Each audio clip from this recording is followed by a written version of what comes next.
my name's Katie Peck, and I'm an instructor with Living Classrooms. Today, we will be doing our final session in our lesson series From Seed to Pretzel. Back in the fall, we planted winter wheat berries in our school gardens. Then we harvested, threshed, and ground it into flour. Before we get baking today, how many months do you think it takes before winter wheat is ready to harvest? It takes 7 to 8 months. We know the wheat is ready to harvest once it's changed from a green to a nice yellow gold color. Once it has reached this point, it's time to harvest. To harvest, one must cut it down and thresh the wheat.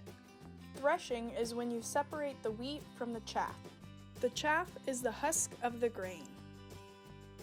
Now one would grind the wheat kernels into whole wheat flour. Whole wheat flour is extra healthy because it naturally includes the complete nutritional benefits of the kernel, such as fiber, protein, minerals, and antioxidants. This flour is ready to be baked into food, like pretzels. In each of these steps, we will be producers, someone who makes or grows things, until the final step in which we will be consumers.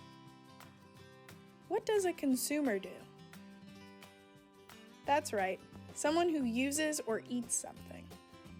Before we start baking, we need to first gather all our baking materials. We will need a large bowl, a smaller bowl, a cutting board, mixing spoon, knife, brush, measuring spoons, and 1 cup. We will also need a cookie sheet and parchment paper. For ingredients, we will need 2 cups flour, ideally whole wheat, ½ teaspoon sugar, 1 cup warm water, ½ teaspoon of salt, large grain salt, and 1 packet of yeast. Let's get started. Go ahead and preheat your oven to 425 degrees and wash your hands. Pour 1 cup of warm water into a small bowl. Step 2. Measure ½ teaspoon of sugar.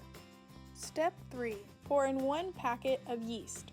I had a jar of yeast, so I put in 2 1/4 teaspoons. Stir and move bowl to the side. Step 4. Grab the large bowl and measure ½ teaspoon of salt. Step 5.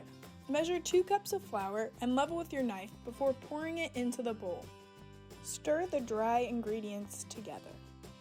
Step 6. Add the yeast, sugar, and water into the flour and salt mixture. Break up the lumps and stir until smooth and fairly firm. Step 7. Thoroughly flour the dough, cutting board, and hands to keep dough from sticking.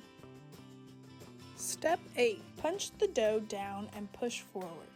Fold the side closest to you up and over to the far end. Turn 90 degrees and repeat. This process is called kneading the dough. Knead until the dough is well incorporated. Avoid over-kneading. Step 9. Divide the dough into equal parts so everyone can fold a pretzel. Step 10. Roll dough into long snakes. Start from the middle and roll out. Step 11. Take the first piece of dough and form it into a U.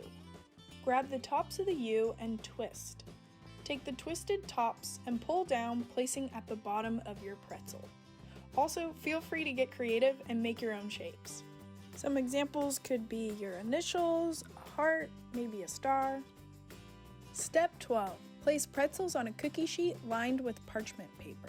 Step 13. Brush pretzels with water and sprinkle with coarse salt. Salt is optional. Step 14. Have an adult place the pretzels in the oven, letting it bake for 12 to 15 minutes, or until firm and golden brown.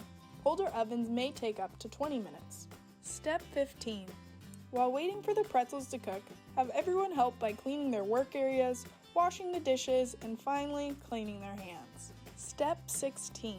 Take the pretzels out and let cool. Now we get to enjoy our pretzels. I recommend drizzling a little bit of honey on top. We hope you enjoyed cooking your pretzel. This lesson is from our 2nd grade curriculum, From Seed to Pretzel, session number 3. But who doesn't love a homemade pretzel? All ages encouraged.